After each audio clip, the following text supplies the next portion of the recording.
नमस्कार मित्रों। तो आइए हमारी आपकी आज फिर मुलाकात हो गई। और जैसा कि आप जानते हैं, मैं हमेशा ही कहता हूँ, जब तक परमात्मा की परमेश्वर की मर्जी है, हमारा आपका सिलसिला चलते ही रहेगा। तो आइए आज बात करने वाला हूँ मैं इस कुंडली पे। ये कुंडली है राहुल गांधी की। मैंने बहुत सारे नेताओं की कुंडली बताई, बहुत सारी बातें सही भी निकली जिनका जिनका बताया था। उद्धव जी का, राज ठाकरे का, मोदी जी का, शरद पवार का, और भी लोग हैं कुछ लोग। तो बातें सब सही निकली। सिर्फ यही विपक्ष के नेता हैं वर्तमान में, तो इनके बारे में मैंने कभी कुछ कहा नहीं। और कई बार मुझ पे कुछ टीका टिप्पणी करते हैं, कमेंट्स करते हैं कई लोग। तो जैसे अखिलेश की भी मैंने बताई थी कुंडली, तो कई लोग टीका टिप्पणी करते हैं कि आप बीजेपी के हैं इसलिए आप ऐसा कह रहे हैं। ये गलत बात है। कुंडली न बीजेपी की है, न कांग्रेस की, न किसी और पार्टी की। कुंडली आदमी के इंडिविजुअल है, और उसके लाइफ में जो घटेगा वो कहूँगा, और घटा भी वही। 21 में मैंने जो कहा, जिन लोगों के बारे में, उद्धव जी के बारे में, राज ठाकरे के बारे में, शरद पवार के बारे में, महाराष्ट्र के विषय में, वही हुआ। अखिलेश जी के बारे में 22 के पहले बोला था, चुनाव के पहले, वही हुआ। बहरहाल उस पर फिर मैं कभी और बता दूंगा छोटा छोटा। तो चलिए, अब ये भी चुनाव का दौर चल रहा है। ये भी चुनाव का दौर चल रहा है, तो मैंने अभी तक किसी राजनेता की कुंडली इस वर्ष लोकसभा चुनाव में तो नहीं बनाई। इनके बारे में पिछले साल 2 साल से सोच रहा हूँ, राहुल जी के बारे में बनाऊँ कुंडली, मगर बात रह जाती है। तो आइए देखते क्या इनकी कुंडली में प्रधानमंत्री बनने के योग हैं।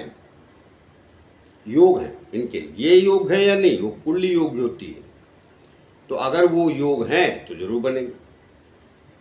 तो आइए बात इनकी कुंडली की करते हैं, राहुल गांधी जी की। आगे चल उसके पहले छोटी सी प्रार्थना और भी करता हूँ कि जिन लोगों ने हमारे चैनल सब्सक्राइब नहीं किया, कृपया कर लीजिए। उससे हमें बल और शक्ति मिलती है, जो आप लोगों के द्वारा ही आती है। तो आइए पहले इनके ग्रह गिन देते हैं राहुल गांधी जी के। देखिए इनका ये लग्न में ही, इनका लग्न जो है वो है, क्या कहते हैं, कर्क। माफ कीजिएगा, कई बार कहीं और माइंड सोचने लगता है। तो इनका कर्क लग्न है। मैं एक्चुअली बुक नहीं लेके बैठा अपनी, जिसमें मैंने सब डिटेल लिखा है, तो उसके बारे में सोचने लगा। मैं बात साफ कह देता हूँ, लेकिन उसकी आवश्यकता नहीं। मैं अभी इनका पूर्व का जीवन क्या रहा है उस विषय में नहीं बात करूँ, वर्तमान क्या चलेगा, भविष्य क्या रहेगा। तो इनका कर्क का चलिए ले लेता हूँ, एक सेकंड दीजिए।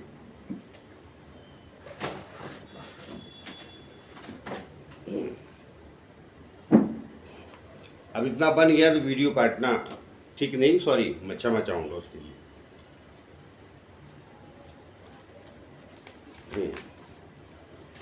तो राहुल गांधी जी का जन्म जो है 19 जून 1970 का है, सुबह का। तो इनका कर्क लग्न है, और यहीं पर शुक्र बैठा है, और दूसरे भाव में सिंह राशि में केतु बैठा है। तीसरा स्थान खाली चौथे भाव में तुला राशि का गुरु बैठा है। पंचम भाव में चंद्रमा बैठा है, वृश्चिक राशि का, नीच का है। छठे भाव में धनु राशि आती खाली है, सातवें भाव में मकर राशि आती खाली है। अष्टम भाव में कुंभ राशि आती है, यहाँ पे राहु बैठा है। और नवम भाव में मीन राशि आती है खाली। दसम भाव में मेष राशि आती है, यहाँ शनि बैठा है नीच का। 11वें भाव में वृषभ राशि आती है, यहाँ बुध बैठा है। 12वें भाव में मिथुन राशि आती है, सूर्य और मंगल बैठा है। तो देखिए इनकी दशाएं वगैरह की बात नहीं करूंगा, मैं मुख्य मुख्य बातें आपको बता देता हूँ। मैंने और भी कई लोगों की देखी है कुंडलियाँ, लोग कुछ एकाध अलग बता रहे हैं। वो देखिए, वो कुंडली नहीं बता रहे हैं, वो सोच रहे हैं कि किसी प्रकार एडजस्ट हो जाए, कहीं शायद फिर बैठ जाए इनका भविष्य, उज्जवल भविष्य के लिए। नहीं, यही सच है। तो अभी क्या है, देखिए मैं सिंपल सरल भाषा में भाषा कहिए या हाँ भाषा कहिए, सिंपल सरल भाषा में बता देता हूँ जो सामान्य आदमी को भी अगर ग्रह नक्षत्र जानना नहीं, देखना नहीं जानता तो भी समझ में आ जाए। तो ये दशा इनकी बुद्धि की चली शुरू में 1970 से लेकर 72 तक वो चलती रही ये दशाएं। अभी वो विषय बात का पहले आई इनकी मुख्य बात कर देता हूँ कुंडली। देखिए इनके लग्न में बैठा शुक्र। शुक्र कहाँ का कारक है? चौथे स्थान का और 11वें स्थान का। तो ये कारक मतलब स्वामी किसका है? शुक्र। तो ये चौथे स्थान का भी स्वामी यहाँ बैठा शुक्र लग्न में। इनका जो सबसे माइनस पॉइंट कुंडली का है वो ये स्थान है। सूर्य स्थान दूसरे स्थान का स्वामी सूर्य यहाँ बैठा है और कर्म स्थान का स्वामी मंगल इनका यहाँ बैठा, अर्थात 12वें बैठे मिथुन राशि। ये बहुत ही गलत स्थान पे दोनों प्लेस्ड है। तो इनके पिता के लॉस को भी दिखाता है। अब सूर्य पिता का कारक होता है तो क्लियर है। और फिर फिर पिता को कहाँ से देखा जाता है? वो देखा जाता है दसम भाव से, सत्ता। और कई लोग नवम भाव से देखते हैं लेकिन मैं नहीं देखता। मैंने नहीं देखा नवम भाव से सूर्य को पिता के स्थान को पकड़ के कुंडली को सही होते नहीं देखा है। दसम भाव जो सही है सही है। चौथा माता का राशि है, नौवा पिता का जो पकड़ते लोग हमको आज तक समझ नहीं है। एनीवे मैं पकड़ता हूँ, जिनकी मर्जी है वो अपना जाए। तो ये शनि यहाँ बैठा तो इम्पोर्टेंट नहीं। यहाँ पर मेष राशि है, इसका स्वामी मंगल वो 12वें गया और यहाँ से शनि की दृष्टि, तो वहाँ फादर के लॉस को इनकी कुंडली में 100% दिखाता है। अब आइए इनकी माता। देखिए चौथे स्थान का स्वामी तो है शुक्र लग्न में है और इनके लग्न का स्वामी कौन है? चंद्रमा। वो नीच का, वो पंचम स्थान। तो माता इनको प्रेम बहुत करती हैं और बहुत चाहती इनके लिए बहुत कुछ हो जाए, क्योंकि चौथे स्थान का स्वामी लग्न में बैठ गया और उसका स्वामी भी चंद्रमा नीच का हो गया पंचम स्थान में, तो ज्ञान भी वही देती। वो सब तो सही मगर कुंडली तो है कमजोर। दरअसल क्या है कि इस परिवार में, जिस परिवार में जन्मे, यही इनका भाग्य है। इस परिवार में जन्मे जहाँ से लोग प्रधानमंत्री बनते हैं, मिनिस्टर हो गए, इनके खानदान में कोई बनता नहीं, पीछे तो नहीं रहा और आज तक ये भी नहीं बने, सांसद रहे, सारी बात है। तो अब इनकी क्या है देखिए शनि इनका इसमें मारक हो जाता है, दसम और सप्तम और अष्टम का स्वामी हो जाता है। बैठा कहाँ? कर्म स्थान, नीच का हो गया। तो नीच का शनि कोई बहुत बुरी बात नहीं होती, वो सब गड़बड़ बात नहीं है। कोई प्लेनेट चंद्रमा नीच का हो गया, शनि नीच का हो गया और नीच उच के प्लेनेट हो जाता है, कोई इंपॉर्टेंट नहीं। लेकिन उसका स्वामी कहाँ गया? 12वां स्थान। 12वां स्थान क्या है? बेइज्जती, व्यय। और दूसरे स्थान का स्वामी भी सूर्य यहीं गया। तो ये जब बोलते हैं तो आप जानते हैं संसार में किस नाम से इनको लोग जानते हैं। राहुल के एक उपनाम भी है। अभी बड़े लोग हैं, मैं इनके बारे में ज़्यादा गलत सलत नहीं बोलूँगा, मेरा काम थोड़ी है। मगर वाणी का स्वामी भी 12वें गया और कर्म स्थान का स्वामी 12वें गया। मैंने वाडवाई की कुंडली में बोला था, उनका भी है। तो मैंने बोला था कभी ये मुखिया नहीं बनेंगे, ड्यूटी लगा रहेगा। मगर ये तो खानदान ऐसा है, किसी मुखिया बनते भाई। मिनिस्ट्री तो इनके दाएं बाएं टहलती रहती है ना, परिवार के जन्म की वजह से, कुंडली के जन्म की वजह से।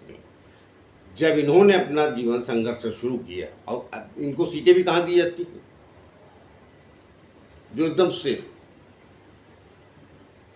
रायबरेली इनकी शुरू से सीटें रही, सॉरी अमेठी, रायबरेली इनके खानदान की। लेकिन वहाँ तो कांग्रेस वहाँ के लिए किया कुछ नहीं। मैं यूपी का ही रहने वाला, कचड़ा शहर है तो है आज भी, तो चमन दिखना चाहिए यूपी में। मगर इनके दिमागों में भरा हुआ है क्या? अहंकार बहुत ज़्यादा। और इनका अहंकार काम आता नहीं। ये जब भी ज़्यादा बोलेंगे 12वें जाएगा, तो वो जो बोलेंगे वो उससे इनकी रिस्पेक्ट में कमी आएगी। और सूर्य चूँकि अभी गहराई में जाऊँ तो वीडियो बहुत लंबा हो जाएगा। अब देखिए सूर्य क्रोध का कारक होता है, अगर नहीं तो जब देखिए तो ये बोले थोड़ा गुस्से में आके चीज़ों को प्रेजेंट करते हैं। अब घर में कैसे सुशील रहते हो तो पता नहीं, लेकिन समाज में तो मैंने इनको चिल्लाते ही देखा है और गलत मारी। तो कई बार इनको इन सब हरकतों से इनकी उम्र से कम लोग भी जो हैं वो भी बहुत सीरियस नहीं लेते। उसका कारण इनका दूसरा और ये 10वां स्थान 12वें रहने की वजह से बहुत खराब है। और शनि की दृष्टि मंगल सूर्य दोनों पे है, पिता स्थान से भी और पिता के कारक पे भी। तो लास्ट तो क्लियर हो गया। बची थी एक गुरु की दृष्टि जो बचा सकती है, लेकिन तुला लगन तुला का गुरु भी शत्रु राशि का होता है, लेकिन उसका एक छठे का भी स्वामी। अब इनका शनि गुरु आमने सामने, ये थोड़ी सी प्लस वाली बात है सत्ता के लिए। मगर तकलीफ कहाँ है, लग्नेश जो है इनका है नीच का। तो जब लग्नेश कमजोर हो जाता, बैठा अच्छी जगह है चंद्रमा, वो नीच का होकर बैठा अच्छी है, मगर उसका स्वामी फिर कहाँ गया। कर्क लगन में मंगल बहुत अच्छे परिणाम देता है, ये बात पक्की है। लेकिन मैंने पहले भी कहा है कर्क लग्न में मंगल बहुत अच्छे परिणाम देता है, राजयोग देता है, कई राजयोग बनाता है, मैंने ये भी कहा था। मगर ये भी कहा था कि 2 स्थान छोड़ दीजिए, 8वें और 12वें नहीं जाना चाहिए। वो तीसरे भी एक बार चले, मैं उसको छठे भी एक्सेप्ट कर लूंगा। 2 महान स्थानों का स्वामी मंगल केंद्र त्रिकोण का, वो 12वें चला गया बुध की राशि में। अब बुध उनका आगे 11वें बैठ गया। तो इस लगन में तो बुध अच्छे परिणाम देते ही नहीं, 12वें और तीसरे स्थान का स्वामी कतई पटरी नहीं खाती। कर्क लगन बुध की निश्चित रूप से बुरे परिणाम देता है। तो ये कुंडली ओवरऑल ये बताती है। अब दशाएं इनकी चलती रही, वो मैं गिन देता हूँ अभी का है किसकी चल रही है। शुरू में बुध चला, फिर केतु चला, शुक्र चला, सूर्य चला 2005 तक, फिर चंद्रमा चला 2005 से 2015 तक, फिर मंगल चला 2015 से 2022 तक, फिर अब राहु की दशा है 2022 से 3 मार्च 2022 से 3 मार्च 2040 तक चलेगी राहु का इनका, और उसका स्वामी नीच का।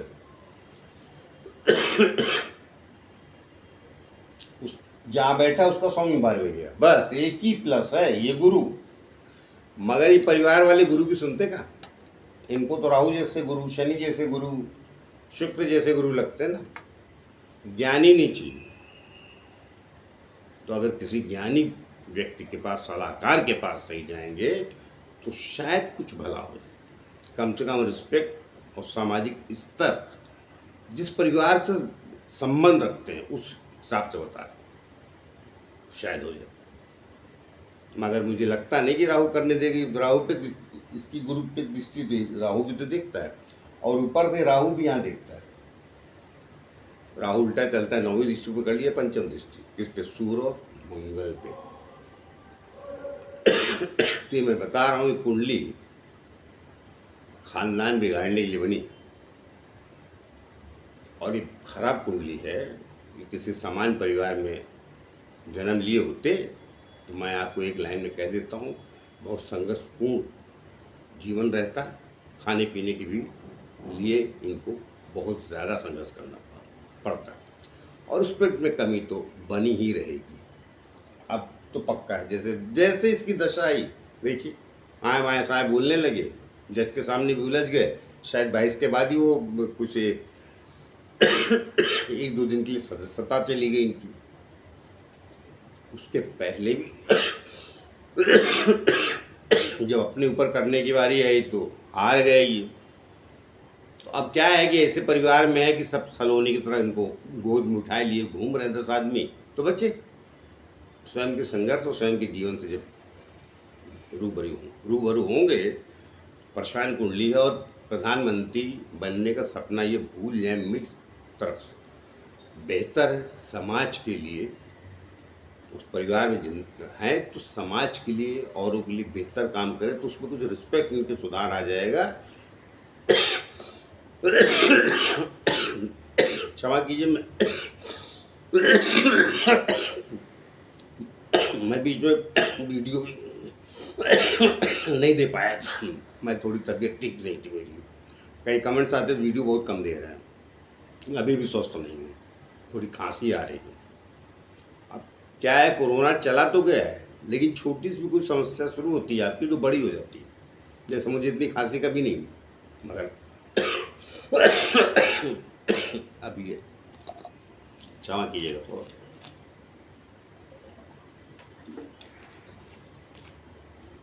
तो मेरे जो चाहने वाले हैं कुछ दूसरी पार्टियों के, नहीं गलत फहमी बिल्कुल मत पालिए। जिसकी जो कुंडली होगी मैं उस वक्त उसको वही कहूँगा, और अगर मेरा प्रेडिक्शन रॉन्ग निकला हो अभी तक तो फिर मुझे याद दोस्त दीजिए। 2021 में उद्धव जी के बारे में बोला, राज ठाकरे के बारे में बोला, शरद पवार जी के बारे में बोला, महाराष्ट्र का विषय चल रहा था उनकी सरकार में, मैं कहा था बहुत बेइज्जती होगी। चलिए झलक के लिए मैं फिर से उनकी कुंडली दिखा दूंगा, बता दूंगा, जो कहा तो वही हुआ। वीडियो उपलब्ध है, मैं तो झूठ तो, अगर मैं झूठ कह रहा हूँ तो फंस सकता हूँ। वीडियो उपलब्ध है यूट्यूब पे 2021 की, देखिए सही कहा तुमने। तो ये कुंडली है कमजोर।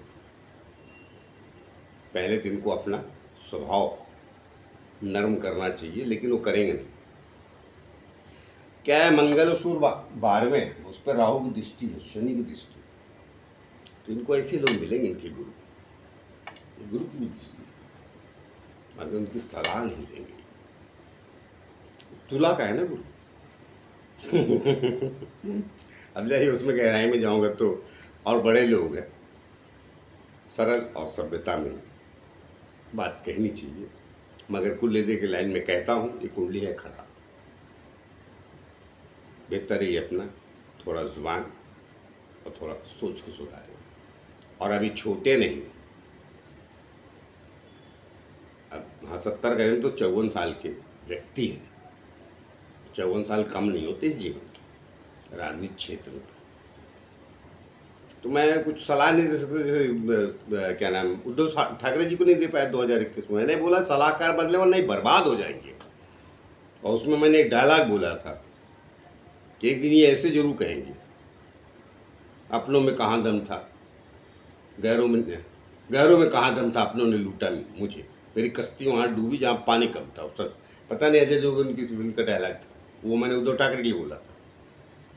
तो इनके विषय में मैं ये नहीं कह रहा हूँ, बहुत ऊंचाई के खानदान के लोग हैं, मतलब एक आध दो पुस्त तो इनको बर्बाद होने मिलेगी, वो ऐसे में नहीं है। लेकिन जहाँ ये सपना देख रहे हैं या इनकी माँ देख रहे हैं, अब क्या होता है कई बार ममता बड़ी अजीब चीज हो जाती है। देखिए कुंडली की बात से ही कह रहा हूँ मैं, ये चौथे स्थान का स्वामी शुक्र इनके लग्न में बैठा है, बहुत चाहत, बेहतर होता अपनी बिटिया को आगे बढ़ा देते प्रियंका। उनकी कुंडली नहीं देखी मैंने, लेकिन वो बातचीत एक्टिविटी से पता चलता है थोड़ा बहुत, जो चाहेंगे नहीं। खैर उनका घरेलू मसला हमने कहा ना, फिर वो गलत जा रहे हैं। हमारा काम कुंडली विवेचन करना है। कुंडली भी राहु की दशा चल रही, वो अष्टम में बैठा है, और उस पर कई अच्छे ग्रहों पे दृष्टियाँ हैं जो नहीं होनी चाहिए कर्क लगन में। अब देखिए यहाँ देख रहा है, वाणी स्थान को देख रहा है, और ये गुरु को भी देख रहा है चौथे स्थान को। क्या करेगा फिर। और मैंने कई बार कहा है, जो ग्रह की दशा चलती है वो बॉस हो जाता है, सब ऑर्डिनेट हो जाते हैं, बाकी की अंतरदशा वाले ग्रह। उसमें अंतरदशा के ग्रह कुछ अच्छे होते हैं, जो कुछ आएगी दशाएं अंतरदशाएं तो विषय अलग का है, लेकिन अभी इनको सावधान रहने की आवश्यकता अवश्य। तो चलिए मिलते हैं किसी और विषय को लेके। जाते जाते फिर से प्रार्थना है कि जिन लोग हमारे चैनल सब्सक्राइब नहीं किया कृपया कर लीजिए, उससे हमें बल और शक्ति मिलती है जो आप लोगों के द्वारा ही आती है। नमस्कार।